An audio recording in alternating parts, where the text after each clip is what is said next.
In a world overrun with the fake, delusional, and disingenuous, he stands as a beacon of truth. He is Abuki Cabal.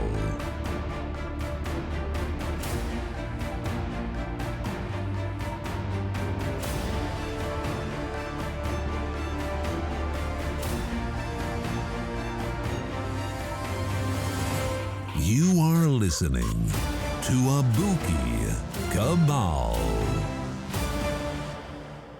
Welcome to the Abuki Cabal Show. What's going on, everybody? Welcome to the show. If you're new to the channel, please hit that like, share, and subscribe button. And if you'd like to keep up with my content, you can hit that notification button and you will be alerted to my new shows. I want to take a moment to thank everybody for following the show and donating and just any manner of support that you give into the show. I appreciate it. Excuse me. So the topic today is going to be about something that's near and dear to quite a few of us in the manosphere, and that is the Matrix and some of its undertones and ideas and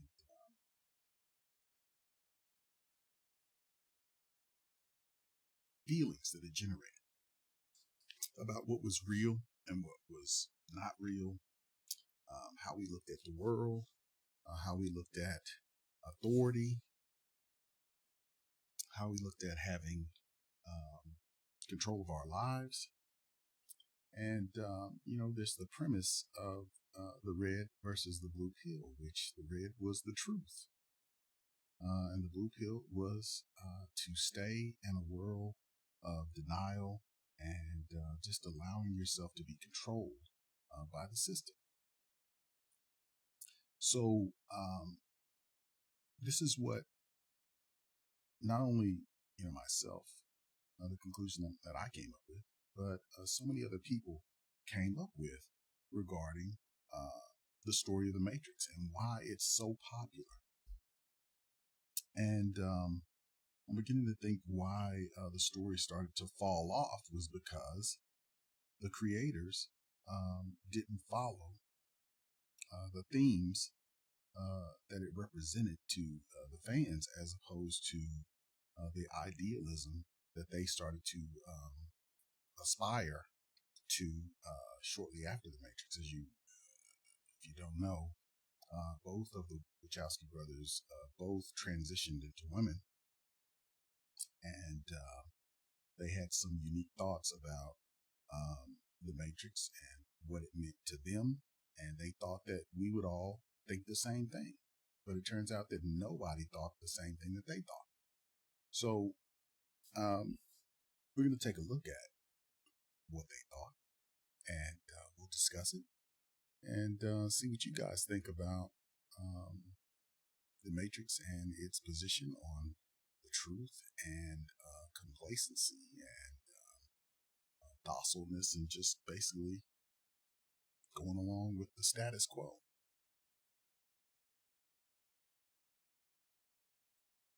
Okay, here we go.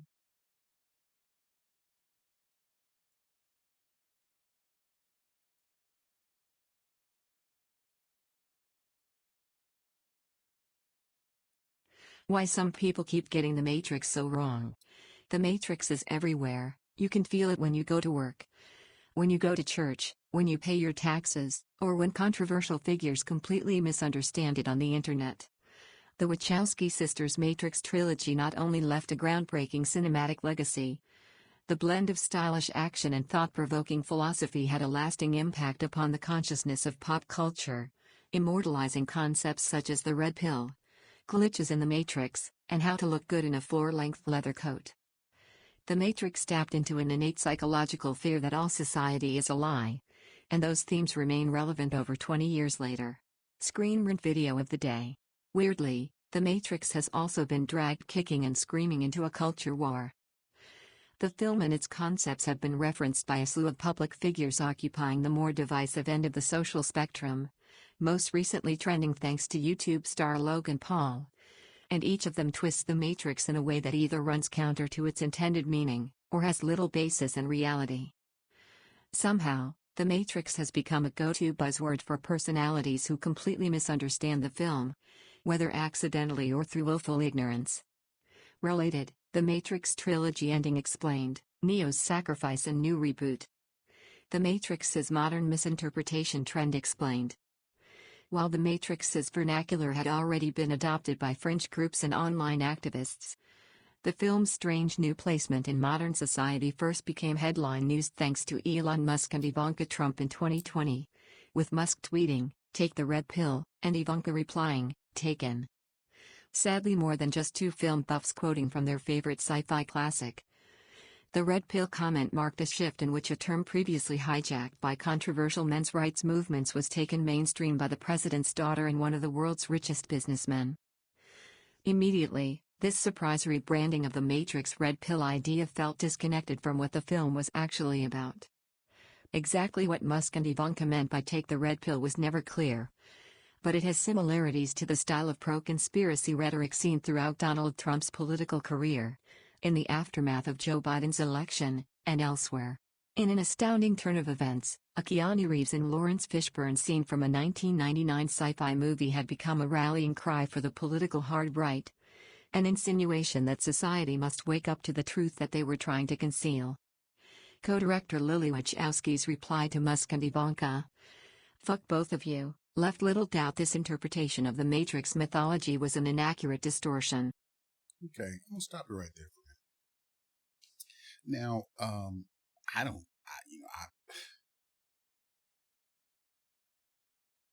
I think it is a total disconnect from reality for right-wing individuals to think that they are somehow the gatekeepers of the truth, especially not Trump. This is that's laughable at best. But the characterizations of the red pill with men's rights groups is what I'm going to tackle. Because a lot of the men's rights groups have taken issue with feminism and with some of this trans appropriation, misappropriation of gender and what's female and what's male, blurring the lines between what's real and what's not. And a lot of us, latched on to the red pill and the blue pill because the red pill is truth, pure, unadulterated truth. A lot of the black manosphere has latched on to the Matrix for that very same reason. So when we talk to women about, the truth of situations regarding men and women, we use the red pill, blue pill analogy. It's fitting because, the more you hear a lot of the commentary from some of these shows, it can be Young Van Zant, it can be Oprah, it can be, these reality TV shows with these black women on it. Anybody that gives them something contrary to their line of thinking is quickly attacked and called, crazy and all kinds of stuff. Not only had to shut down her show, we all know what happened to Kevin Samuels and they were wishing his death. We still have some of them now. We have current situations now. Andrew Tate is being attacked worldwide, for his position about the Matrix and about, feminism and how it's lied to women.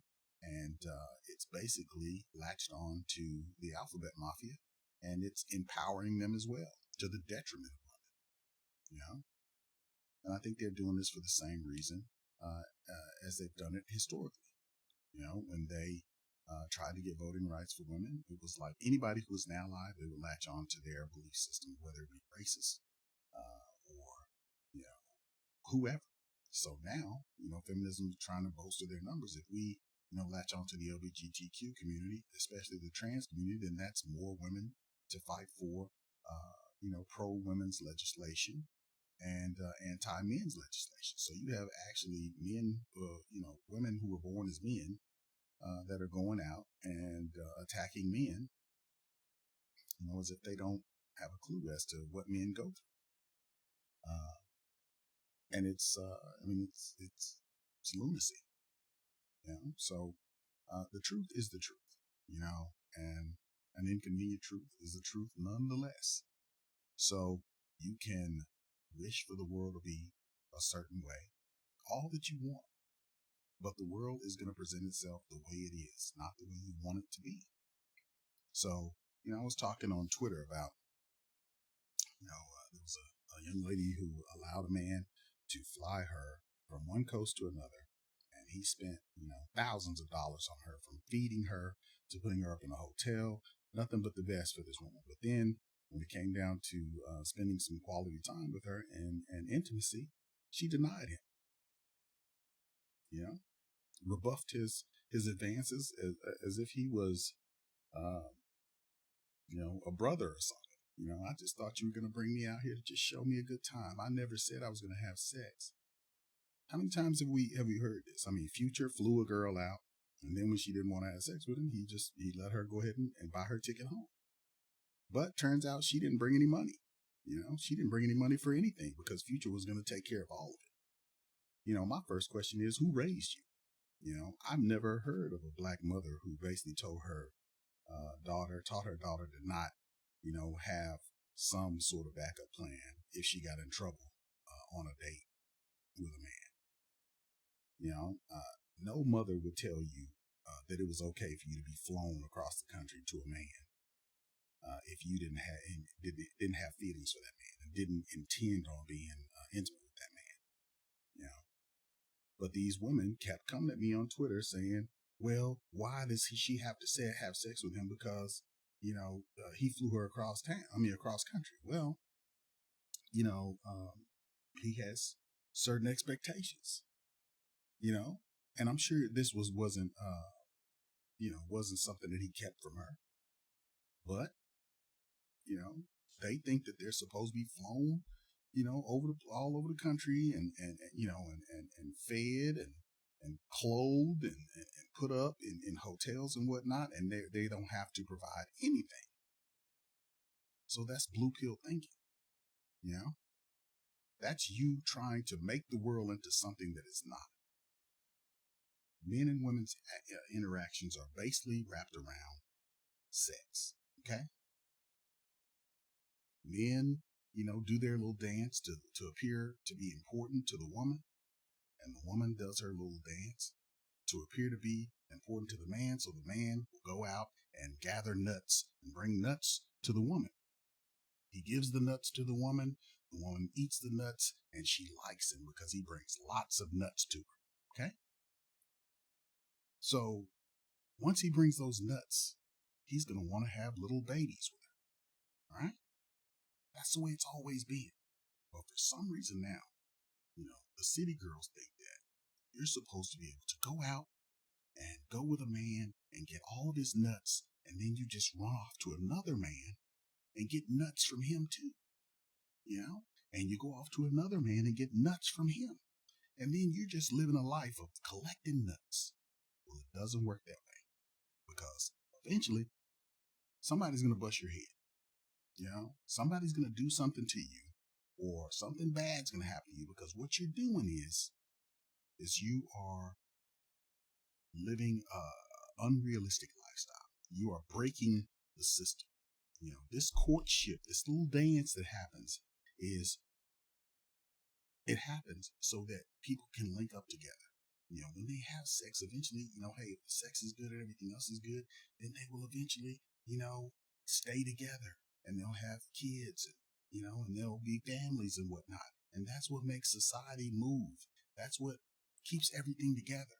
Without kids and families, nothing works. But now everybody's been convinced that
Unfortunately, Lily's clear-cut response to the meaning of the Matrix being contorted in such a way has done little to stop the misinterpretation spreading.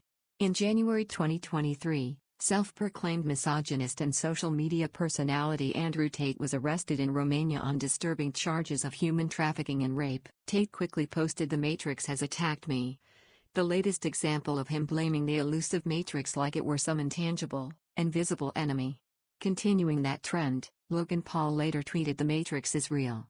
Pray you never become its target," as he became embroiled in a cryptocurrency scandal. Why so many controversial figures misunderstand the Matrix? Tate and Paul's The Matrix references once again bring a social spotlight onto how an innocent film about missing spoons and bending over backwards has adopted a very different meaning that bears no correlation with the movie's true themes. The story and meaning of Matrix is designed to be interpreted in many different ways, and each new viewing can bring a fresh nugget of commentary to the surface. The machines dominating humanity can be viewed as a critique of capitalism, whereas Neo's journey highlights the difference between free will and the illusion of choice. Lily Wachowski has also described the story as a transgender allegory. Related, Resurrections killed a better sequel idea than The Matrix 4.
Despite its malleable symbolism, the above examples of the Matrix being trumpeted loudly on social media are impossible to support using the film itself.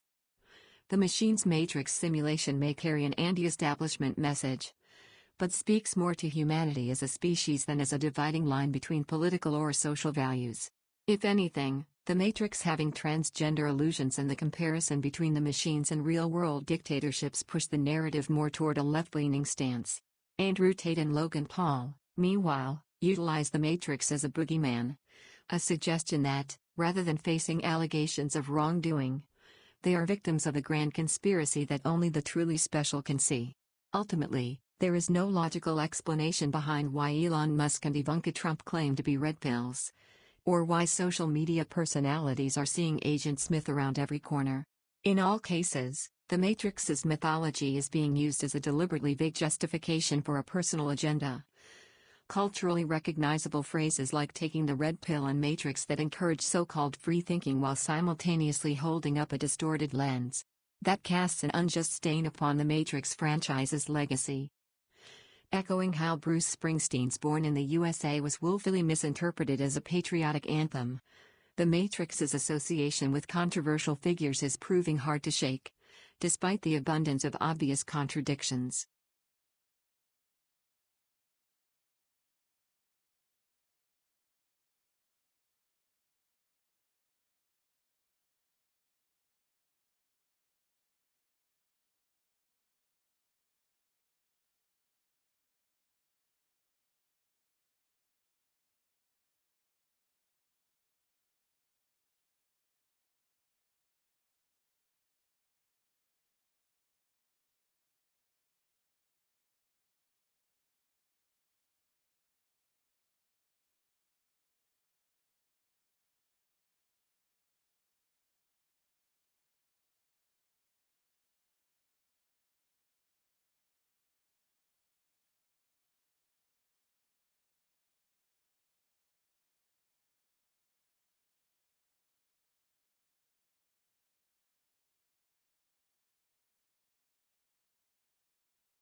The Matrix's real meaning is more relevant than ever, because people get it wrong.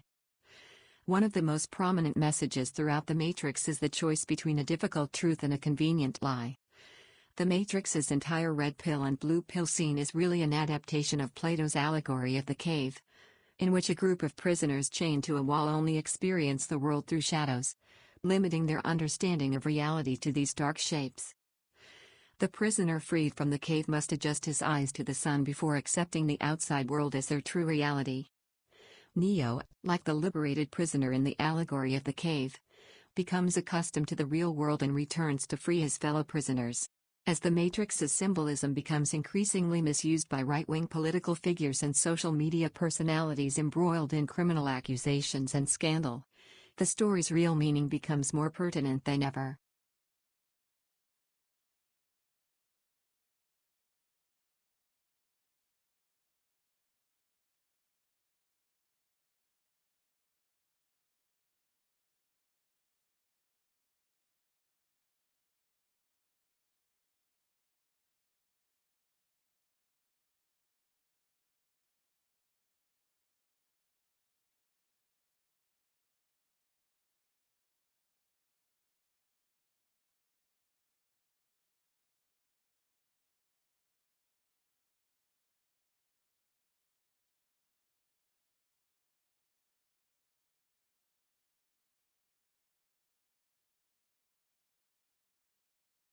The Matrix is a tale about discovering truth. And whatever one might think of the public figures invoking its name, the Wachowskis' work is being misunderstood in a way that is clearly unfaithful to the creator's original intention. That alone highlights how the need to dispel deception and keep tangible, quantifiable reality in sight is even more vital now that it was in 1999 when The Matrix released. More, all 8 cycles of The Matrix explained.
like a moth